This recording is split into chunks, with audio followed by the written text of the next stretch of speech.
বাবা এত রকম ডালের ভিতর দিয়ে খেতে হয়? চামচ দিয়ে খাও।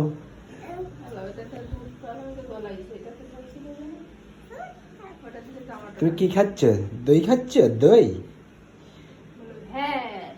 মজা।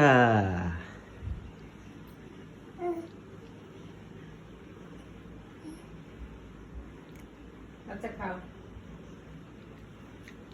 চেটে পুটে খেতে সে পছন্দ করে। না, নামা যাবে না।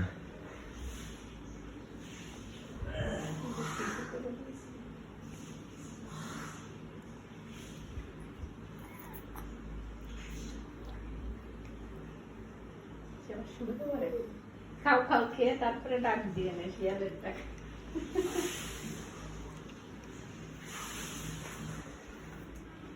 Yeah.